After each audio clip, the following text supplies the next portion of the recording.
നമഃ ശിവായ. ഹിന്ദുമത വിശ്വാസപ്രകാരം ഏറ്റവും പവർഫുള്ളായ ഡയറ്റിയായി കണക്കാക്കപ്പെടുന്നത് ആദിയോഗിയായ പരമശിവനെയാണ്. ആയുസ്സും ആരോഗ്യവും പ്രദാനം ചെയ്യുന്ന മൂർത്തി. ശിവപ്രീതിക്കായി പല മന്ത്രങ്ങളുമുണ്ട്. അവയിൽ മഹാമൃത്യുഞ്ജയ മന്ത്രമാണ് ഏറ്റവും പ്രധാനമെന്ന് ആചാര്യന്മാർ പറഞ്ഞിട്ടുണ്ട്. മഹാമൃത്യുഞ്ജയ മന്ത്രം ജപിക്കുന്നതിലൂടെ ശരീരത്തിലെയും മനസ്സിലെയും കുടുംബത്തിലെയും കാലുഷ്യങ്ങൾ അകലുകയും ആത്മീയ സൗഖ്യം ലഭിക്കുകയും ചെയ്യും. മന്ത്രം ജപിക്കുന്നതിലൂടെയും ശ്രവിക്കുന്നതിലൂടെയും ശരീരത്തിൽ ഉണ്ടാകുന്ന കമ്പനങ്ങൾ ശാരീരിക ആരോഗ്യം നിലനിർത്തുവാനും അസുഖങ്ങൾ ഭേദമാവാനും സഹായിക്കുന്നു. ഞാൻ എപ്പോഴും പറയാറുള്ളത് പോലെ കൃത്യമായി സ്പഷ്ടമായി ചൊല്ലിയാൽ ഫലം ഉറപ്പ്. മന്ത്രങ്ങൾ ഉരുവിടുന്നതിന് ചില കണക്കുകൾ പറയാറില്ലേ? എല്ലാ സംഖ്യകൾക്കും അതിൻ്റെതായ പ്രാധാന്യമുണ്ട്. അതിൽ 108 എന്ന സംഖ്യയെ നമുക്ക് നോക്കാം. 1 എന്നത് ഏകതാ സങ്കല്പം, വണ്ണസ് അഥവാ എല്ലാം ഒന്നാണ് എന്നതിനെ സൂചിപ്പിക്കുന്നു. 0 എന്നത് സൂചിപ്പിക്കുന്നത് ഒന്നുമില്ലാത്ത അവസ്ഥ, 0 ലെവൽ, എംപ്റ്റിനെസ്, നത്തിങ്നെസ് എന്നതിനെയാണ്. എന്നാൽ 8 എന്നത് എല്ലാം ചേർന്നത്, അനന്തമായത്, ഇൻഫിനിറ്റ് ഓർ എവറിത്തിങ് എന്നതിനെ സൂചിപ്പിക്കുന്നു. മറ്റൊരു പ്രാധാന്യം, ഈശ്വരൻ ഒന്ന്, പരമാത്മ, പരബ്രഹ്മം, സത്യം അതൊന്നു മാത്രം. സൂര്യൻ, ചന്ദ്രൻ, അഗ്നി, ജലം, ഭൂമി, വായു, ആകാശം ഇവയെല്ലാം ഒന്നു മാത്രമേ ഉള്ളൂ. ബ്രഹ്മജ്ഞാനമാകുന്ന വിദ്യ അതും ഒന്നേ ഉള്ളൂ. 0 പൂർണ്ണമായ ഉണ്മയെ കുറിക്കുന്ന അക്കമാണ് 0. എന്തും ഉൾക്കൊള്ളാൻ ശൂന്യമാവണം. ശൂന്യമായിടത്ത് എന്തും ഉൾക്കൊള്ളിക്കാൻ സാധിക്കും. ഒരു 0ത്തിൻ്റെ കൂടെ എത്ര സംഖ്യ വേണമെങ്കിലും കൂട്ടിച്ചേർക്കാൻ കഴിയും. 8 അഷ്ടരാഗങ്ങൾ, അഷ്ടദിക്പാലകർ, അഷ്ടവസുക്കൾ, അഷ്ടസിദ്ധികൾ, അഷ്ടൈശ്വര്യങ്ങൾ, അഷ്ടദോഷങ്ങൾ, അഷ്ടധർമ്മം, മഹാഭാരത യുദ്ധത്തിലെ 8 മഹാരഥന്മാർ, പ്രകൃത്യഷ്ടകം, ധാത്വഷ്ടകം, ദേവാഷ്ടകം, ഗുണാഷ്ടകം, അഷ്ടാംഗയോഗം, അഷ്ടപ്രകൃതികൾ, അഷ്ടമംഗല്യം, അഷ്ടബന്ധം, അഷ്ടലക്ഷ്മി, അഷ്ടകിരണങ്ങൾ എന്നിങ്ങനെയെല്ലാം. കൂടാതെ മറ്റു പല വ്യാഖ്യാനങ്ങളുമുണ്ട്. അവയെക്കുറിച്ച് പിന്നീട് പറയാം. ഏതു മന്ത്രം ജപിക്കുമ്പോഴും ആ മന്ത്രത്തെക്കുറിച്ച് മനസ്സിലാക്കി ജപിക്കുന്നതാണ് ഏറ്റവും ശ്രേയസ്കരം. നമ്മളിവിടെ മഹാമൃത്യുഞ്ജയ മന്ത്രത്തെക്കുറിച്ചാണ് പറയുന്നത്. മന്ത്രം ഇങ്ങനെയാണ്: ഓം ത്രയംബകം യജാമഹേ സുഗന്ധിം പുഷ്ടിവർദ്ധനം ഉർവാരുകമിവ ബന്ധനാത് മൃത്യോർമുക്ഷീയമാമൃതാത് എന്നാണ്. ത്രയംബകം ത്രിലോചനൻ, 3 കണ്ണുകളോടുകൂടിയവൻ. യജാമഹേ ഞങ്ങൾ ധ്യാനിക്കുന്നു. സുഗന്ധിം സുഗന്ധമുള്ള, ആത്മശുദ്ധിയുള്ള എന്നിങ്ങനെ അർത്ഥം വരുന്നു. പുഷ്ടി എല്ലാ തരത്തിലുമുള്ള അഭിവൃദ്ധി, ആയുരാരോഗ്യ സൗഖ്യം, എല്ലാത്തിലും ഉയർച്ച, നന്മ, സമ്പൂർണ്ണ ആരോഗ്യം എന്നിങ്ങനെയൊക്കെ അർത്ഥം വരുന്നു. വർദ്ധനം വർദ്ധിപ്പിക്കുന്ന, ബലം നൽകുന്ന. ഉർവാരുകം വെള്ളരിക്ക എന്നർത്ഥം. ഇവ കൊണ്ടുള്ള, പോലെയുള്ള എന്നർത്ഥം. ബന്ധനം ബന്ധം, കെട്ടുപാട്, കയർ, ആരോഗ്യകരമല്ലാത്ത കെട്ടുപാടുകൾ, ബന്ധങ്ങൾ എന്നിങ്ങനെയൊക്കെ അർത്ഥം.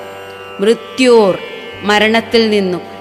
മുക്ഷീയ രക്ഷപ്പെടുത്തണേ, സ്വതന്ത്രനാക്കണേ. മാ അല്ല എന്നർത്ഥം. അമൃതാത് അമരത്വം, മരണമില്ലാത്ത അവസ്ഥ എന്നൊക്കെ അർത്ഥം വരുന്നു. വിശദമായ അർത്ഥം: ത്രിലോചനങ്ങളോട് കൂടിയവനും സുഗന്ധമുള്ള ധൂപദീപം പോലെ വിപരീത ഊർജങ്ങളെ, അതായത് എല്ലാ തരത്തിലുള്ള നെഗറ്റീവ് എനർജിയെയും നീക്കി ആനന്ദം പകർന്ന് ഭക്തർക്ക് ഭക്തിമാർഗത്തിലൂടെയും ജ്ഞാനത്തിൻ്റെ വെളിച്ചത്തിലൂടെയും സഞ്ചരിക്കാൻ ഉള്ള അനുഗ്രഹവും ഉന്മേഷവും നൽകുന്നവനുമായ ശിവഭഗവാനെ ഞങ്ങൾ ധ്യാനിക്കുന്നു. മൂത്തുപഴുത്ത വെള്ളരിക്ക അതിൻ്റെ തണ്ടിൽ നിന്നും അടരുന്നത് പോലെ ഈ ജന്മത്തിലുള്ള എൻ്റെ കർമ്മങ്ങളെല്ലാം പൂർത്തിയാക്കിയതിനു ശേഷം എന്നെ മോക്ഷത്തിലേക്ക് നയിക്കണമേ. രോഗാദി ദോഷങ്ങൾ, ആരോഗ്യകരമല്ലാത്ത ബന്ധങ്ങൾ, ചിന്തകൾ എന്നിങ്ങനെ അനാരോഗ്യകരമാകുന്ന കെട്ടുപാടുകളാകുന്ന കയറിൽ നിന്നും മോചിപ്പിച്ച് അകാല മരണത്തിൽ നിന്നും രക്ഷപ്പെടുത്തി ആരോഗ്യത്തോടെ സംരക്ഷിക്കണേ എന്ന് അർത്ഥം. മന്ത്രത്തിൽ മൃത്യോർമുക്ഷീയമാമൃതാത് എന്ന് പറയുന്നുണ്ട്. അതായത് അമരത്വമല്ല, അഥവാ മരണമില്ലാത്ത അവസ്ഥയല്ല, കാലം ചെല്ലാതെയുള്ള മരണത്തിൽ നിന്നും രക്ഷിക്കണേ എന്നാണ് അർത്ഥമാക്കുന്നത്. മഹാമൃത്യുഞ്ജയ മന്ത്രത്തിന് ഞാൻ ഇവിടെ പറഞ്ഞതുകൂടാതെ വലിയ അർത്ഥവും വ്യാപ്തിയുമുണ്ട്. ഓരോ അക്ഷരത്തിനും വിപുലമായ അർത്ഥങ്ങളുണ്ട്. ഞാനിവിടെ മന്ത്രത്തിൻ്റെ അർത്ഥം മനസ്സിലാക്കി ചൊല്ലുവാൻ ചുരുക്കി പറഞ്ഞുവെന്ന് മാത്രം. ഏറ്റവും ശക്തിയുള്ള മന്ത്രങ്ങളിലൊന്നായ മഹാമൃത്യുഞ്ജയ മന്ത്രജപം രോഗങ്ങൾ മാറാനും ഭയത്തിൽ നിന്നുള്ള മുക്തിക്കും ദീർഘായുസ്സിനും ധനസമൃദ്ധിക്കും പുത്രപൗത്രാദി സൗഖ്യത്തിനും ഉത്തമമാണ്. വിപരീത ഊർജത്തെ പുറന്തള്ളി ഉള്ളിലുള്ള പ്രാണശക്തിയെ കൂടുതൽ ഊർജത്തോടെ തേജസ്സുറ്റതാക്കാൻ മഹാമൃത്യുഞ്ജയ ജപം സഹായിക്കുന്നു. മഹാദേവനെ ഗുരുവായി സങ്കല്പിച്ച് നല്ല വ്യക്തതയോടെ സ്പഷ്ടമായി പൂർണ്ണ വിശ്വാസത്തോടെ മന്ത്രം ജപിക്കുക. മന്ത്രജപത്തിനു ശേഷം അറിഞ്ഞോ അറിയാതെയോ വന്ന തെറ്റുകൾക്ക് ക്ഷമാപണ മന്ത്രം ചൊല്ലി ഭഗവാനോട് ക്ഷമ പറയേണ്ടതാണ്. പെട്ടെന്നുള്ള ഫലസിദ്ധിക്ക് ബ്രാഹ്മമുഹൂർത്തത്തിൽ ചൊല്ലുന്നതാണ് ഏറ്റവും നല്ലത്. 108 തവണ ജപിക്കാൻ പറ്റാത്തവർ ഒരു തവണയെങ്കിലും ജപിച്ചാൽ അത്രയും ഗുണമുണ്ടാകും. സ്വയമുള്ള അഭിവൃദ്ധിക്കും മറ്റുള്ളവരുടെ ആയുരാരോഗ്യത്തിനും വേണ്ടി ചൊല്ലാവുന്നതാണ്. മറ്റുള്ളവർക്ക് വേണ്ടി ചൊല്ലുമ്പോൾ അവരുടെ രൂപവും പേരും നാളും ഓർത്തുകൊണ്ട് വേണം ചൊല്ലാൻ.